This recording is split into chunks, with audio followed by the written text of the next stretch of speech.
What's up, guys? Welcome back to the channel.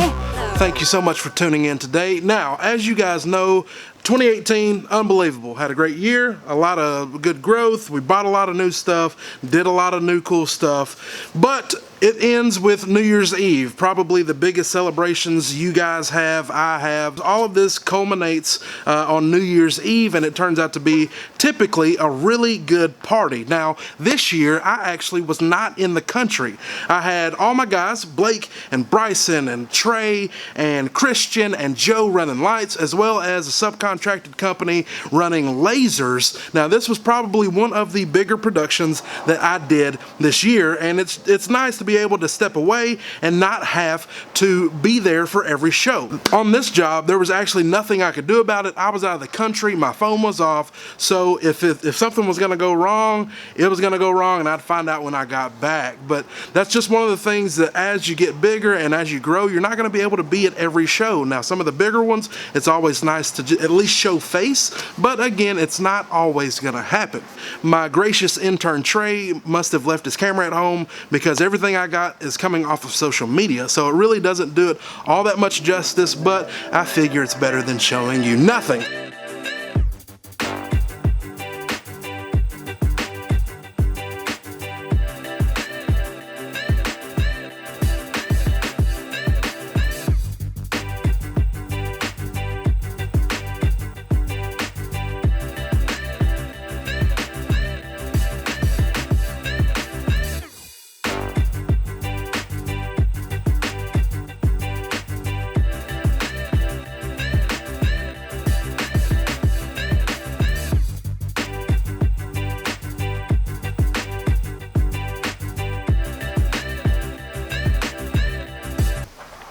So now that we have the trailer all unpacked, it is a new fresh day, and yesterday after I got the trailer unloaded, I went to another production company here in Arkansas, and they're actually probably the biggest, they are definitely the biggest production company in the state. Now, a lot of you guys say, man, John, you've got a lot of stuff. I'd love to get to the level you're at. You are awesome. You're huge. I'm just going to insert some video here. I am nothing special, and I just want to keep reiterating that just because I don't want to get a big head, and I want to give you guys some perspective. Where I am is, again, it's at the bottom of the totem pole, but MP Production, where I was picking up a rental that I rented to them, they are legit. That is something that I aspire to get to, but it's just going to take some time, and it's going to take some growth. Anything is possible if you put your mind to it and you're willing to work for it.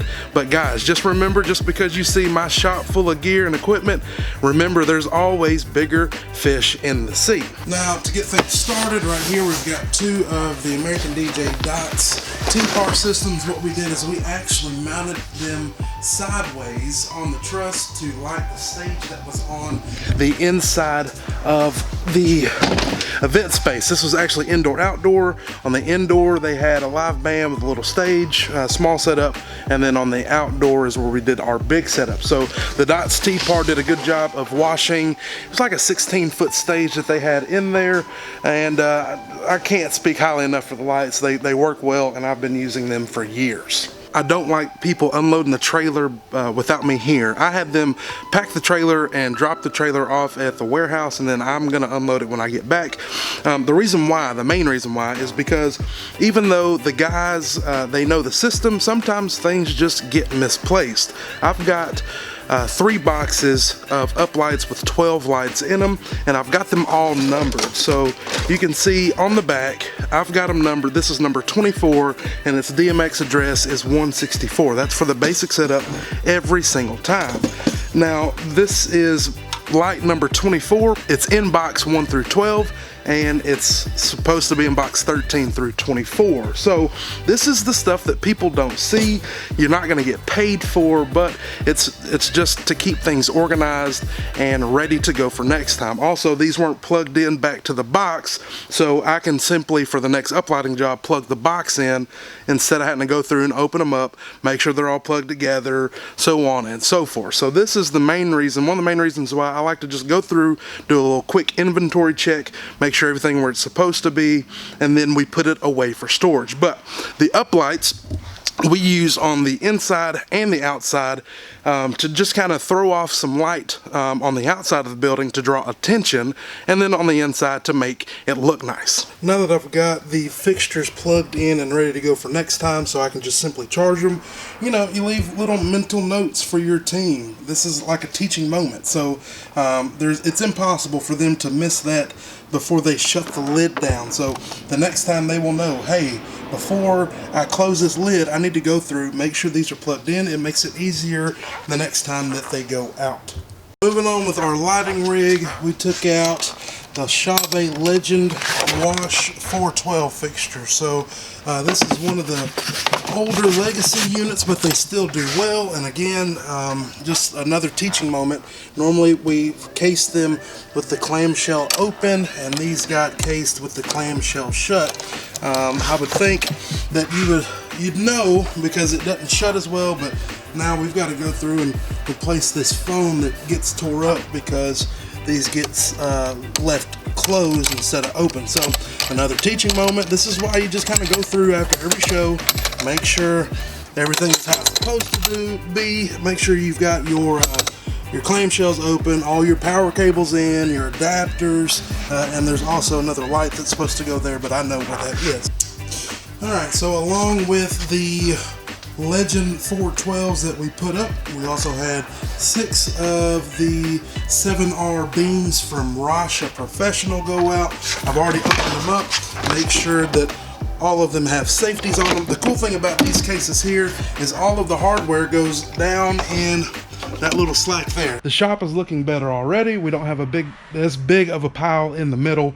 Now that we've got the lighting situated, let's go ahead and put the speakers up. We took out 8 wedges all together, so they go back in the back shelf. We also have the subs that need to go up. We have the VRX cabinets that need to go up, and we also have the single 18 EVs that need to go up as well.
Pro tip, if you've got like an oddly shaped or weird piece of equipment, kit, whatever you want to call it, and it's like a case would be super expensive, I would suggest either going online and finding like a Pelican style case, or going to your local thrift store and picking up some of these old Samsonite briefcases. They're hard plastic, they're pretty tough. I mean, I've got to think that this is from the late 80s, early 90s, and it works out just fine for my M-Touch or M-Play setup for the lighting.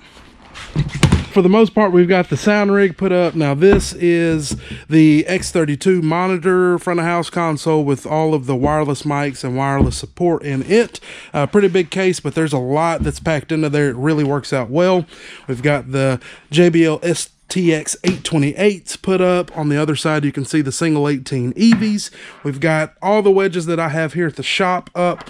You know, speaking of these wedges, there's not the X32, there's the JBL VRX 932 arrays. I want all of these wedges in cases. I know some of you guys have commented on how I keep my speakers so clean. These EKX boxes, I treat them better than any other speaker. These ZLXs, I kind of throw them around and you can see the road rashes on them. But at least by the end of Q1 2019, I want all those guys in cases.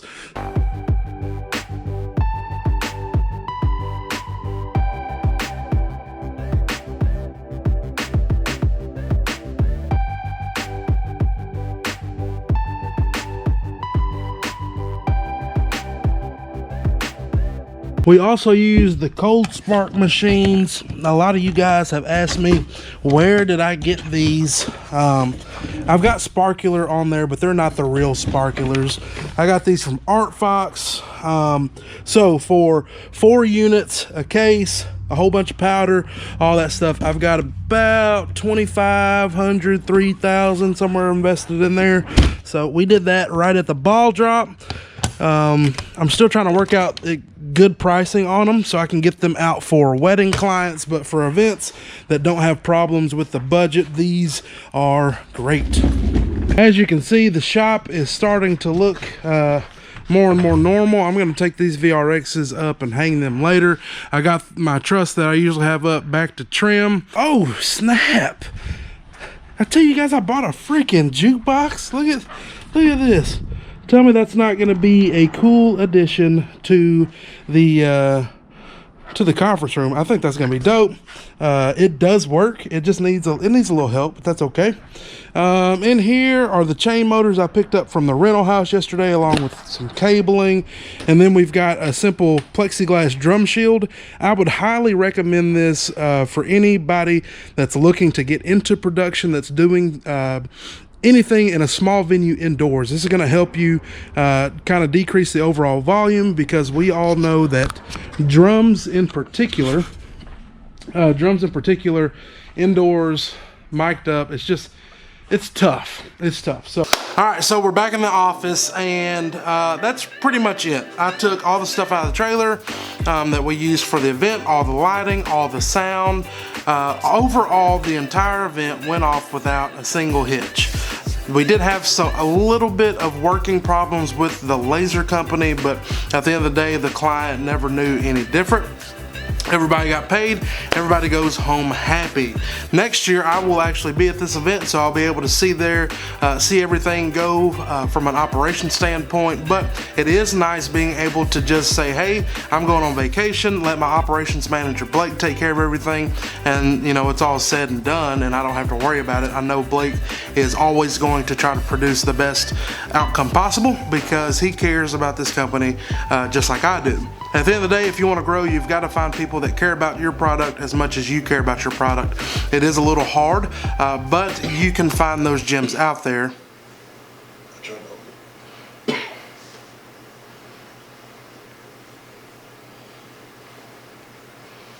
I've got Bryson in the office and he's messing up my outro. But all in all, the event turned out really, really well. So I know it's not like the standard gig log or production gig log that you're looking for, but I did want to share some of the content that we had from the event itself and just give you guys an update on what's happening in 2019. Now, I do have a couple of companies I'm working with starting out the first of the year. We're going to be doing a giveaway that actually ends on Monday. So be sure to get yourself entered into the giveaway. Monday, January 14th is the last day to enter. Be sure you look out for that. Also, we've got a couple of reviews from Hercules that we're going to be working with, and ProX. We've got some stuff that the friends over at AGI Pro DJ sent out. Overall, it's going to be really, really fantastic. So, coming up next, I think we've got some bridal shows that we're going to be working with, and we're before too long going to be back in the full swing of gig season.